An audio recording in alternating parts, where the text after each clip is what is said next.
That's one of the things that's been the hardest about this journey for me, is learning that I'm not in control of my body the way that I want to be. There's more to this than just me not being strong enough. You know what I mean? Like it's the way my brain is wired. It's like we're running in circles, going around every day. Good morning, handsome. Getting stuck in the hurdles of yesterday. Don't you wanna go further away from the fray? Let's not get stuck in our worries. We'll make our way. Won't you come outside where the sunflowers bloom? Breathe in the air. Look up to the moon. I'll meet you outside, away from the crowd. Just you and me together. We'll all sing better outside. Just us in the sky. I will go wherever. I'll be yours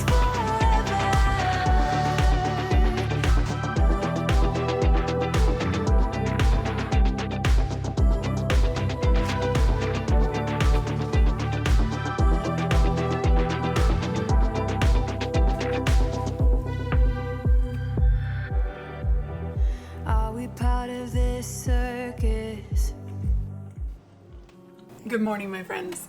My name is Mindy, and I've lost over 120 pounds on Wegovy, Mounjaro, semaglutide compound, and I am now back on Mounjaro. Nope, not back on Mounjaro. I'm back on Wegovy again. It's Wednesday, and it's already been a week. If you missed my video from a few weeks ago, definitely check it out here. Started talking about my food addiction and binge eating recovery journey, and I have a therapy appointment this morning. And this week I wanted to talk to you guys a little bit about some tools that I have discovered and some things that I've learned over the last few weeks since starting to work with my new therapist that specializes in addiction recovery and eating disorders. Also, I wanted to talk to you guys a little bit about my breakfast today. The muffins that I'm eating are kind of a peanut butter and jelly oatmeal, baked oatmeal bite type thing that I got from Michaela Thomas Fit over on Instagram. I have a list of food creators down in the description of my videos that I go to consistently to get high protein recipes. I've really been enjoying these this week. They are a little more moist than what I would like because they do have banana in them. I would prefer a more muffin-y texture, but I mean, there's no flour in them. It's literally just like a few ingredients. Just be warned that she forgot to, when you're watching the video, there's no, like, she doesn't list her recipes because she does sell cookbooks, but I always just go off of the videos that she makes. I have been tempted to buy her cookbooks because I'm a big fan of like how easy and quick her recipes are. She does tend to use a lot of processed ingredients, so if that's something that bothers you or whatever, then she's probably not your cup of tea. Very quick and easy to throw together. I think it took me less than 5 or 10 minutes to prep the whole muffin recipe. Like, honestly, the part that took the longest was putting the peanut butter and jelly on top and swirling it. So if I ever make those again, rather than doing individual muffins, I'll probably just cook it in like a 9x9 pan and just swirl it up and cut it into portions, because that would just be so much easier. They are quite tasty. The texture is a little claggy, I guess, because it's just like overly moist from the banana. Oh, I remember what I was going to tell you. She doesn't list an egg in the recipe, but if you watch the video, there's definitely an egg in there, and someone made a comment on it in the comments, and she was like, oh my gosh, I totally forgot to put it in the video. But like, you know, Instagram, like once you've posted something, like you can't modify it without taking it down and reposting it, and then you lose all of the likes and comments and all that, and then it screws up the algorithm, which is dumb, but it is what it is. So if you decide to try to make these, just know there is an egg in the ingredients. So yeah, quick and easy breakfast idea if you're looking to add one of those to your rotation. I actually found a workbook on Amazon that I asked my therapist if it would be a good idea for me to work through. And it is called the Food Addiction Recovery Workbook. Obviously not sponsored. She had never heard of it before, and it's called Food Addiction Recovery Workbook, How to Manage Cravings, Reduce Stress, and Stop Hating Your Body by Carolyn Cooker Ross, MD, MPH. And she kind of glanced through the first few pages. I guess you can do that in Amazon.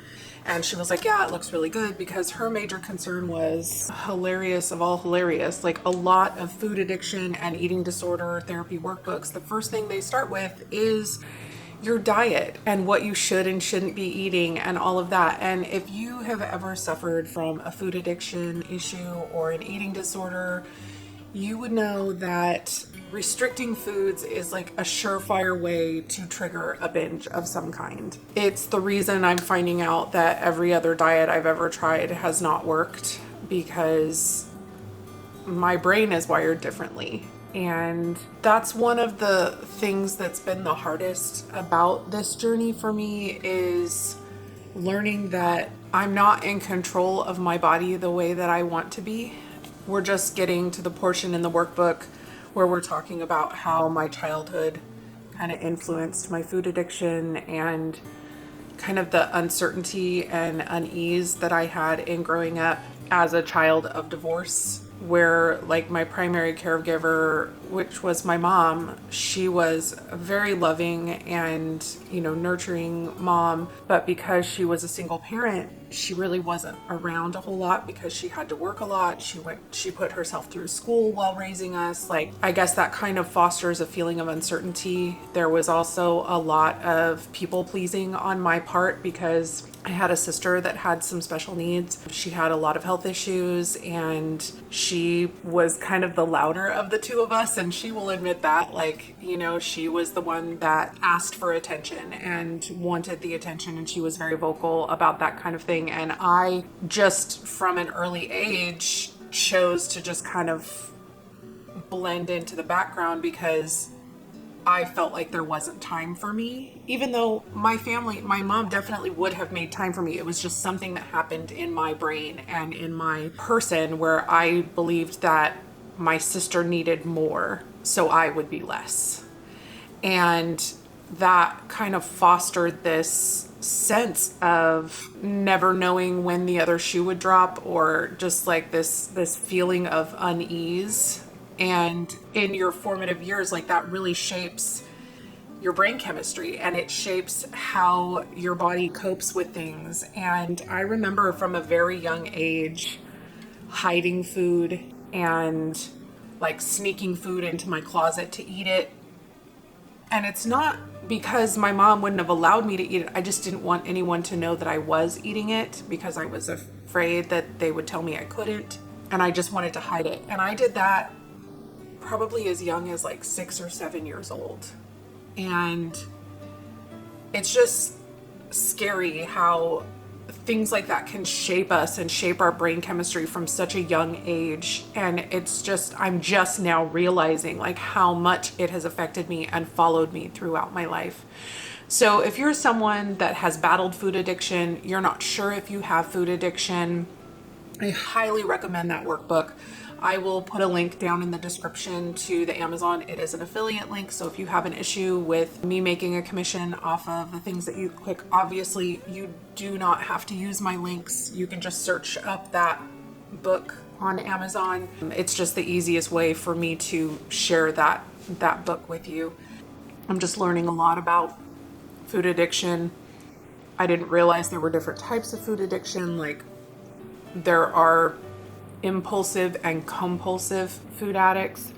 I fall into the compulsive category. I have some attributes from both, but the majority, like when I went through the test, I identified with a few of the impulsive triggers, but like literally every single one of the compulsive triggers. So I'm one of those people where I would rather be armed with the knowledge, and I feel like I don't have all the tools to fight something if I don't understand it. I'm very much enjoying, as much as you do enjoy learning that your brain is messed up. But it does give me some hope to understand, like, there's more to this than just me not being strong enough. You know what I mean? Like it's the way my brain is wired. If that's something that gives you hope, if that's something that you think you would find help from, definitely check out that workbook.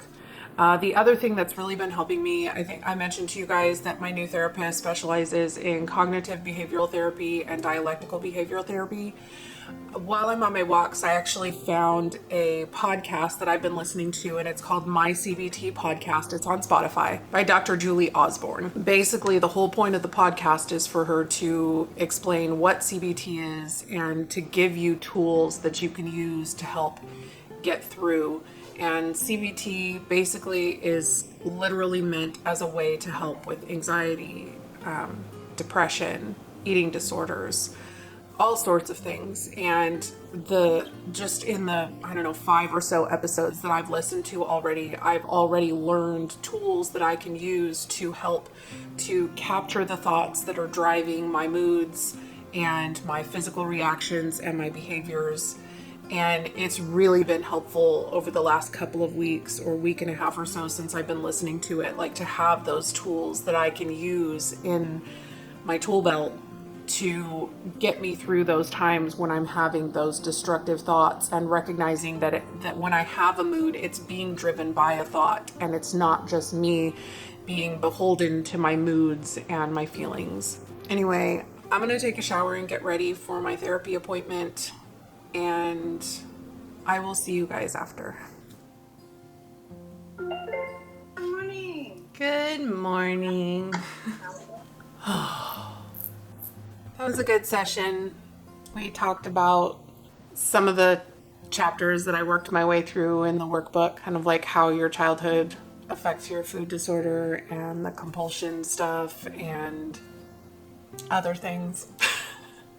Sorry, my brain is a little bit mush right now. She was really excited that I found that podcast because it's one that she listens to, so definitely recommend checking that one out. Her big thing is giving you a tool every time that you can use.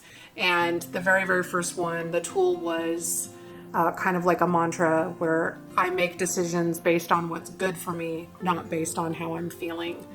And that's a huge one for me because I'm constantly making decisions based on how I feel. Eating something because it sounds good or it sounds delicious, or I'm going out to eat because I don't feel like cooking and I'm feeling lazy, or making a food choice at a restaurant that maybe isn't the healthiest because it sounds good instead of what's healthy for me. Or most recently, I've stopped doing my strength training sessions because I'm tired and I don't want to, and I'm just don't want to, and that's not what's good for me. That's a feeling.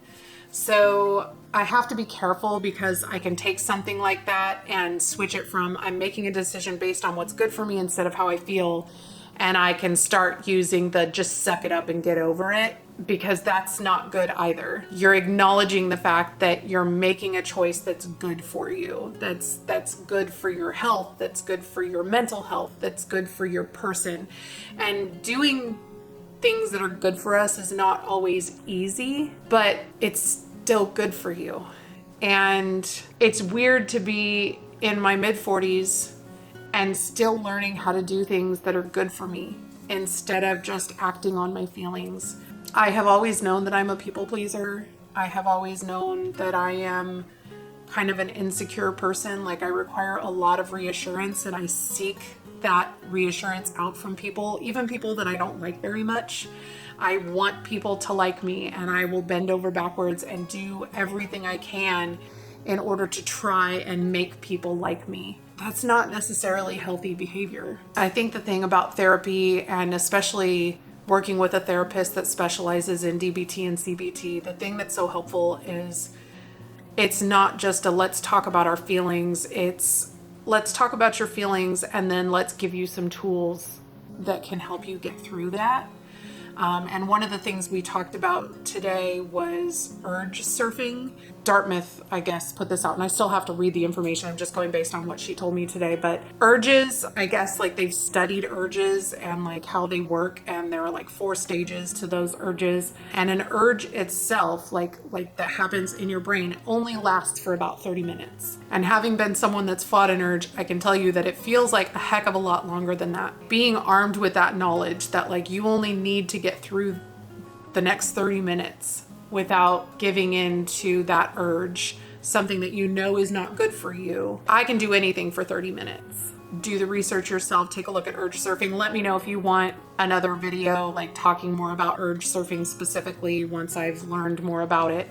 I'm very encouraged that I'm going to be able to learn tools that will help me continue my weight loss journey and that will get me through maintaining once I have lost the weight that I need to lose without having to rely on a medication. If the last 2.5 years have taught me anything, it's that this medication works really great in the beginning, and it made me feel like I finally had control over these issues. But as my body has built up a tolerance to the medication, it's made me realize I did not have control over those issues. It was just masking them. I'm hopeful and grateful for the opportunity to be able to learn these tools so that I can actually get through my life, like actually coping with and learning how to get through these urges and learning how to acknowledge my food addiction and get treatment for it and learn how to spend the rest of my life still eating in a way that's healthy. I can allow myself to have a treat without it turning into a binge. And just knowing that there are tools that I can use to actually get through that and actually treat the core issue instead of masking the symptom, which I feel like medication so often does. If you are someone like me who gained your weight because of a food addiction or a binge eating disorder or an eating disorder of some kind, and not because of some underlying health issue that these meds are addressing, then I cannot encourage you enough to seek treatment from somebody, talk to somebody, learn about food addiction, binge eating disorder, learn about tools like cognitive behavioral therapy, because until you're able to address that core issue, this could continue to be a struggle for you. And I want freedom for you just as much as I want freedom for myself. I know this has been a weird video, and I just really, really wanted to share these tools with you guys and give you a little bit of an update and let you know where I'm at with things. I am feeling incredibly hopeful. It feels really good to know that there are tools and there is hope that I can get through these things and that it will get easier as I learn how to use these tools and things like that. So anyway, if you found this video helpful or entertaining or informative in any way, or you just liked seeing my face, please give this video a like. Say hi to me down in the comments. Let me know how you're doing, or if there's anything that I mentioned that resonated with you or that you identify with. And I will see you in the next one. Bye, guys. We're on a journey, looking back on the things that we've taken for granted, but feels like we're learning to be better without what's been holding us back now.